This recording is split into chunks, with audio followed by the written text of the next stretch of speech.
bien salut à tous, c'est Eman. Aujourd'hui on se retrouve pour la deuxième partie de notre tuto Discord.js sur comment développer un bot Discord en JavaScript. Dans la première partie nous avons vu comment connecter notre bot en V11. Il y a quelques mois, Discord a annoncé que la V11 de Discord.js va être démantelée en octobre. Ce qui oblige tous les utilisateurs de celle-ci à passer en V12 avant octobre, sinon leurs bots ne fonctionneront plus. Dans cette vidéo nous allons voir comment justement passer en V12. Nous allons également faire une commande pour déconnecter notre bot sur téléphone et nous allons voir la commande handler. C'est parti pour une nouvelle vidéo, let's go!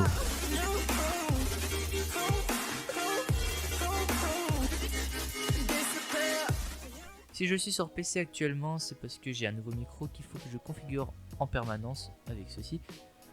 Donc je fais cette vidéo sur PC, mais je vous mets la version sur téléphone à gauche évidemment, même si ça reste exactement le même code.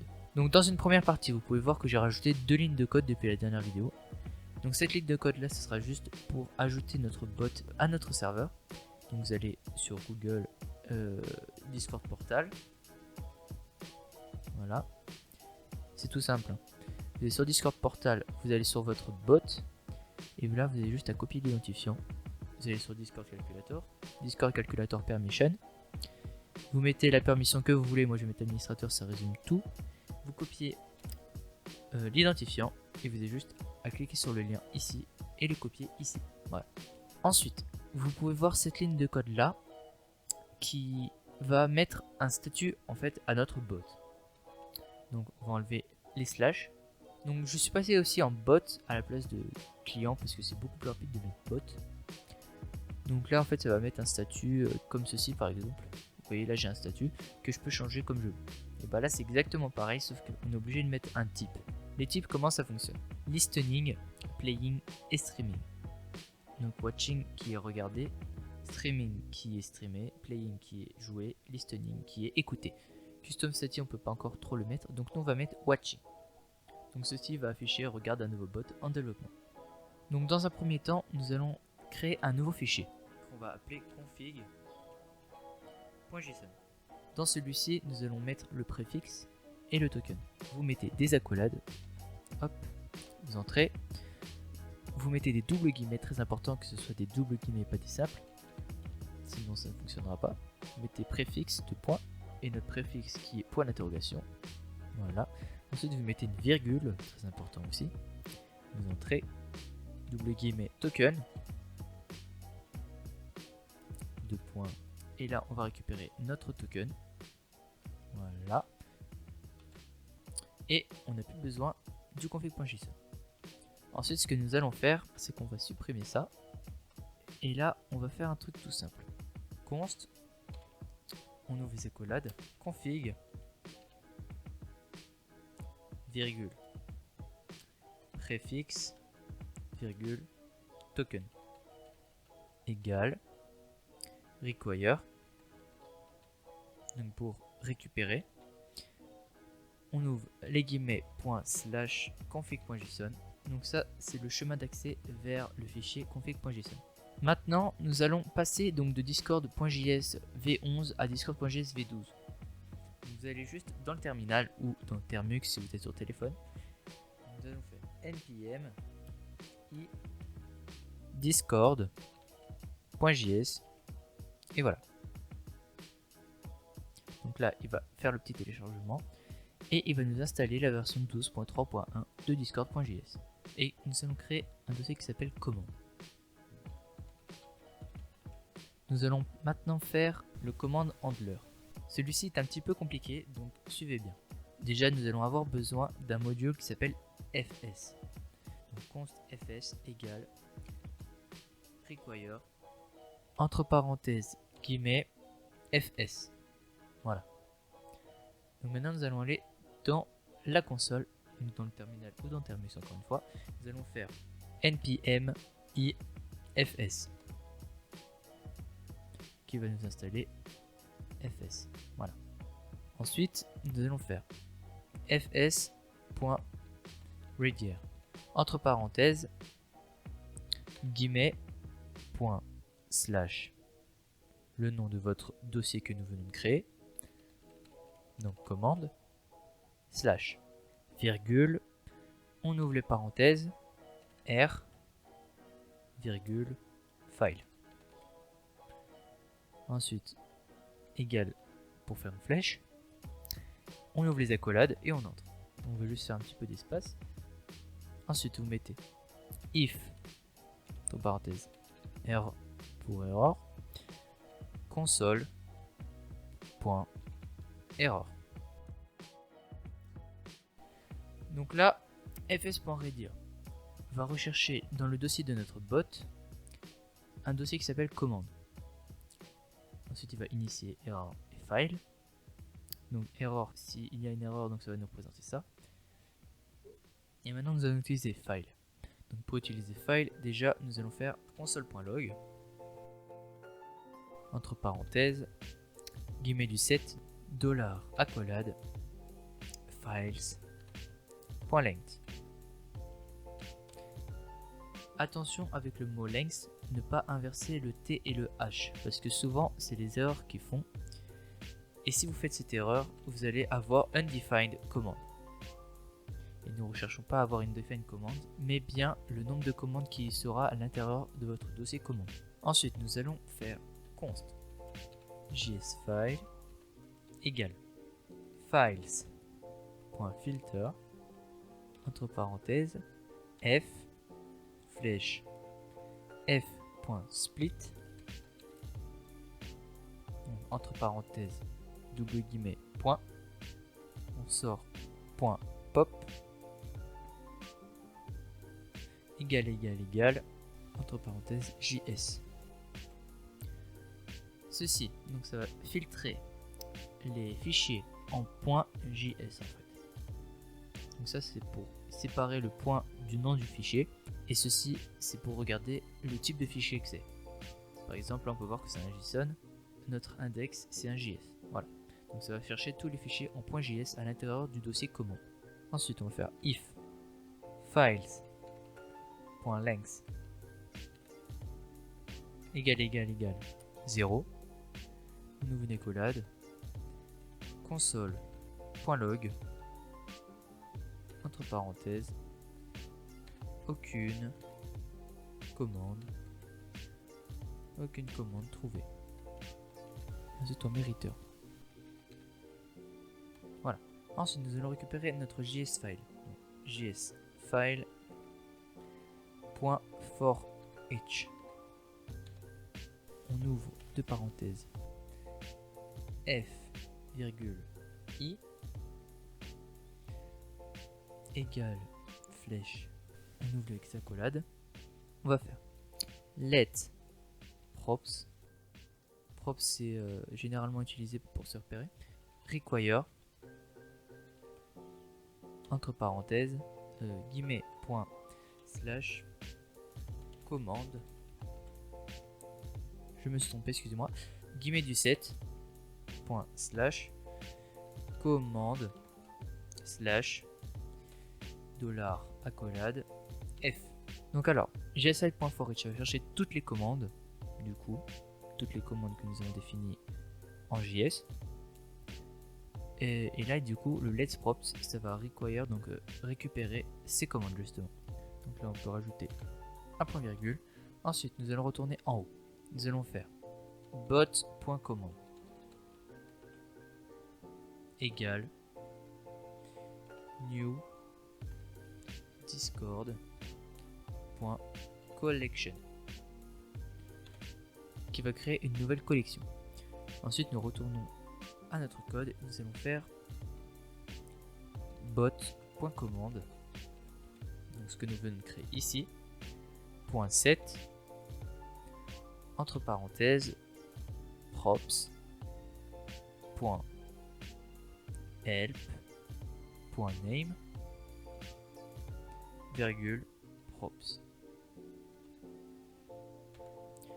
Et voilà, nous allons finir notre commande handler. Il est très simple à réaliser. Donc ici déjà il faut que je rajoute une petite parenthèse.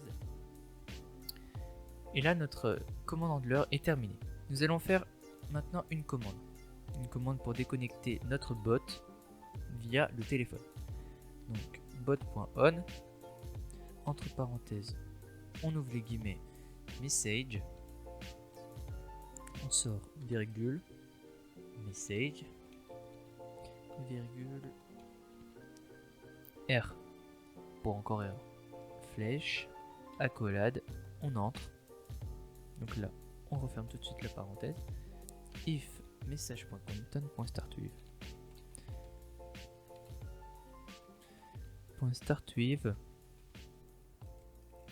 entre parenthèses, dollar, accolade, préfixe, déco. On sort des parenthèses, on ouvre des accolades. If message .author .id égale owner. Sauf que owner on l'a pas défini, donc du coup on va monter tout en haut, on va faire const owner égale, on ouvre les guillemets et là on va récupérer notre identifiant. Donc clic droit, copier l'identifiant, et si vous êtes sur téléphone, juste vous cliquez sur le pseudo et vous faites copier l'identifiant. Ensuite, donc on colle l'identifiant, accolade, on ouvre bot.destroy. Ensuite on va mettre if r console.error. Voilà.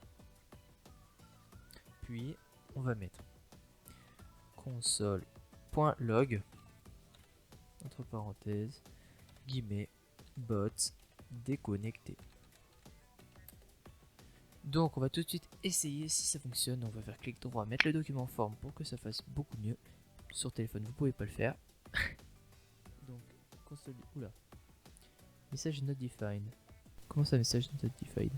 On va mettre entre parenthèses, pardon excusez-moi, j'ai fait une petite boulette. Entre parenthèses on met ça, et ensuite vous pouvez lancer le bot. Voilà, donc là il met bien 0 commande trouvée parce que dans notre dossier commande il n'y a pas de commande. Donc il met bien aucune commande trouvée.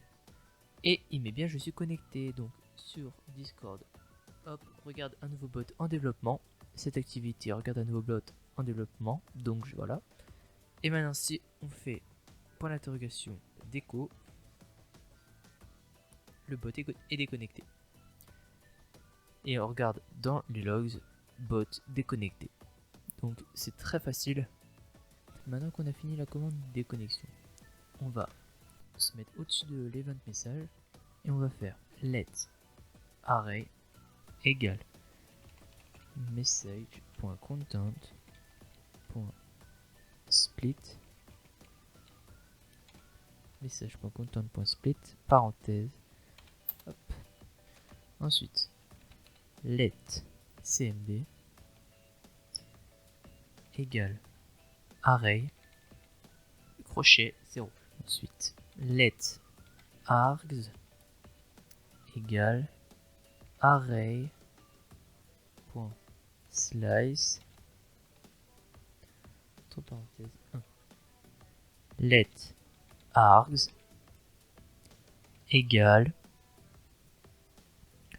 message.content message.content.substring entre parenthèses préfixe.length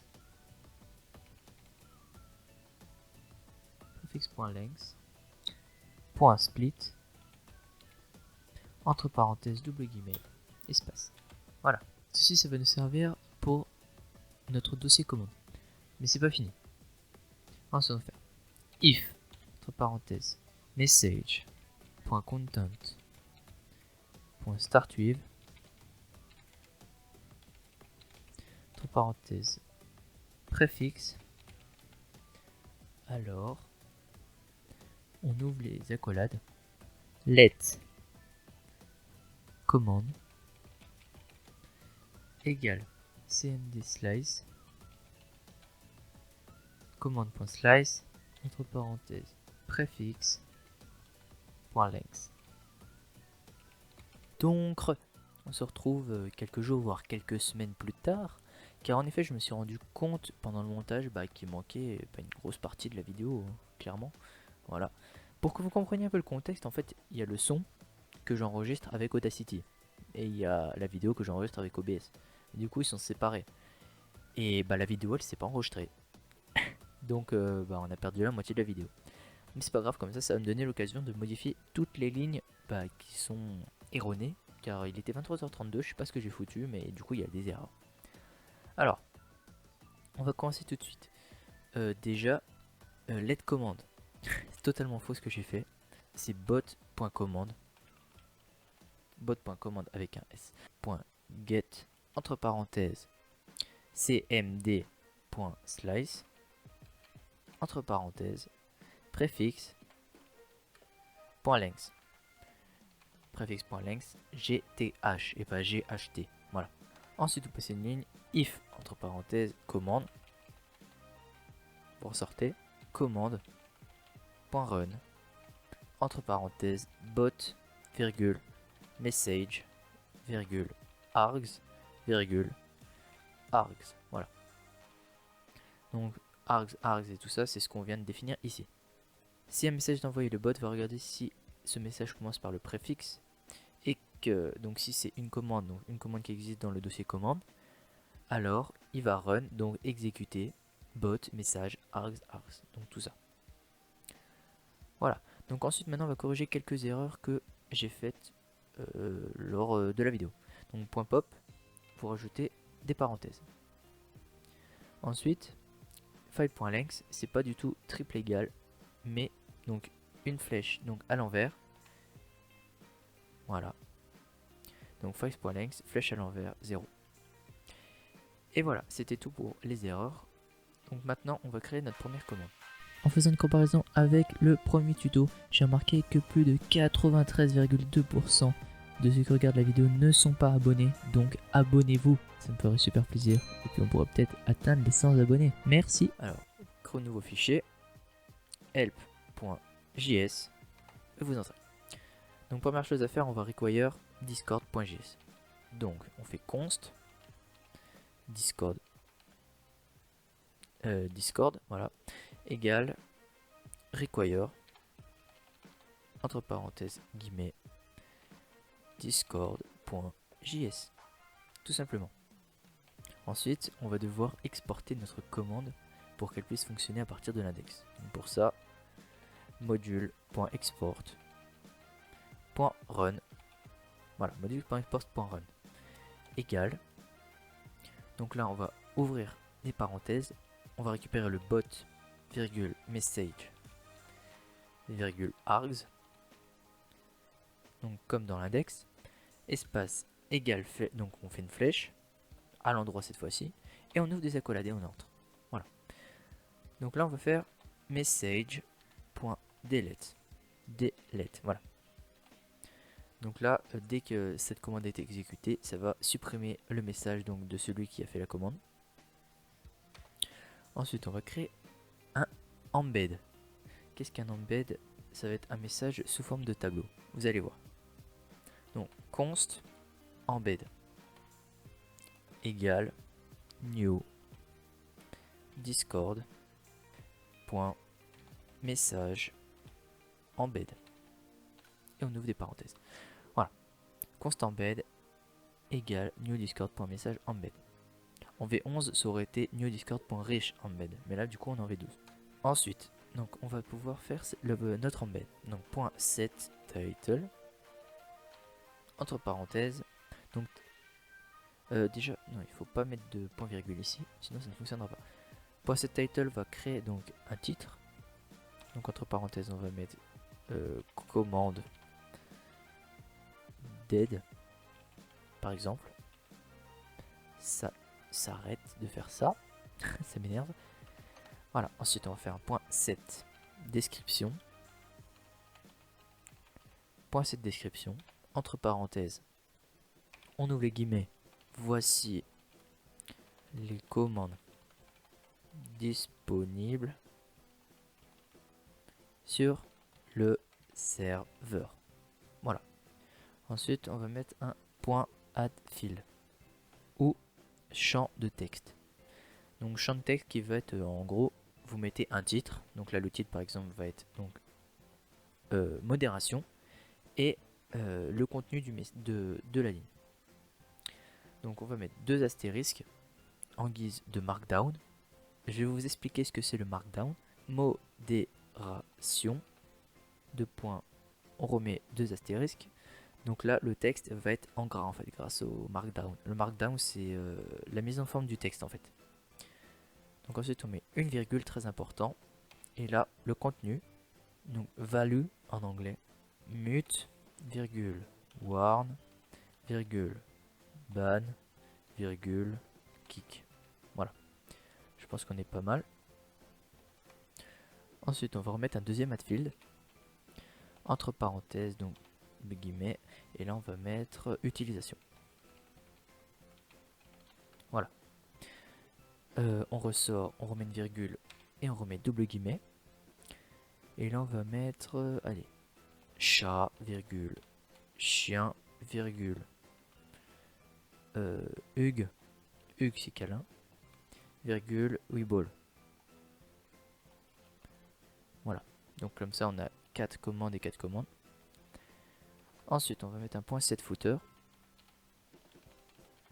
En gros c'est le petit message en bas, le message de fin si vous préférez. C'est pas vraiment ça là, mais c'est un peu dans le même contexte. Donc dans ce set footer on va mettre le tag de l'auteur du message. Donc pour ça vous avez besoin de mettre message.author.tag. Voilà. Ensuite passer encore une ligne, on va mettre un point set timestamp. Voilà. Point set timestamp qui va être la date à laquelle le message a été envoyé. Et ensuite on va mettre un set color. Voilà, set color pour la couleur évidemment. Donc là on ouvre les guillemets. Ensuite on va sur Google. On va mettre couleur HTML. Voilà, on prend le premier. On va prendre une couleur. Par exemple, là on va prendre une couleur comme ça. Allez, on copie ici. Donc là on peut fermer, on n'en a plus besoin. Et là on va mettre hashtag. Et on met cette couleur. Voilà. Donc là on a fini notre embed. Donc maintenant il ne reste plus qu'à envoyer l'embed. Message.channel.send entre parenthèses embed. Notre embed est terminé. Maintenant on va devoir re-exporter la commande pour qu'elle puisse fonctionner. Pour ça, module.export.help et on espace et on ouvre des accolades. Voilà. Donc si vous ne comprenez pas pourquoi module.export.help, c'est tout simple. En fait dans l'index on a mis props.help.nameProps. Donc props ça va être le nom de la commande. .help.name. Donc le .help c'est ce qu'on a mis ici, c'est pour se repérer en fait. .name, donc on va mettre tout de suite name pour que vous compreniez. Et là on va mettre help, voilà. Et là on a fini notre commande d'help. Donc maintenant on a totalement terminé notre commande pour aujourd'hui. Donc dernière petite chose avant de lancer le bot. Sur téléphone, j'ai remarqué très récemment que vous pouvez déconnecter le bot sans passer par la commande qu'on a fait plus tôt, donc la commande déconnexion. En fait maintenant sur Termux vous avez une barre avec CTRL, Alt, etc. En fait vous avez juste appuyé sur CTRL et après sur votre clavier vous avez juste appuyé sur C, donc CTRL C, et après vous entrez. Et en fait ça va juste déconnecter votre bot. C'est la même chose que sur PC. Si vous entrez, voilà par exemple là vous voyez j'ai mis notre point pour connecter le bot, il y a une commande, parce que dans notre dossier il y a une commande, et là il est connecté. Si maintenant j'appuie sur CTRL et C, hop, ça déconnecte le bot. Voilà. Donc c'est la même chose sur Termux qu'ils ont fait, je sais pas si ça fait longtemps ou quoi, mais en tout cas je m'en suis rendu compte seulement maintenant. Ce sera beaucoup plus simple pour vous que de passer par une commande directement. Donc maintenant on va sur Discord, on voit que le bot est bien connecté. Donc on va mettre préfixe help. Il supprime bien le message parce qu'on a mis message.delete. Et ensuite il affiche bien ce qu'on lui a demandé. Donc la commande d'aide, donc comme titre, voici commande disponible sur serveur, donc la description, addfield, le titre de l'addfield, ensuite le contenu, donc value, mute warn ban kick, le deuxième titre du deuxième addfield et le deuxième contenu. Ensuite le footer, donc là message.author.tag, il a bien mis mon pseudo et mon tag. pouvez le voir ici.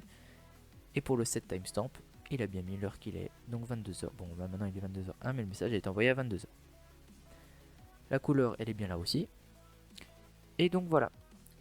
J'espère que cette vidéo vous aura plu. Voilà, donc vous pouvez voir, ça change pas. Je pense que ce sera tout pour cette vidéo. Si elle vous a plu, n'hésitez pas à lâcher un gros pouce bleu, à vous abonner, à activer la cloche de notification, à partager et commenter la vidéo. On est bientôt 60 abonnés, donc n'hésitez pas à vous abonner. Ça me ferait super plaisir. Et donc on se dit à plus pour une prochaine vidéo. C'était Mman. Bye bye.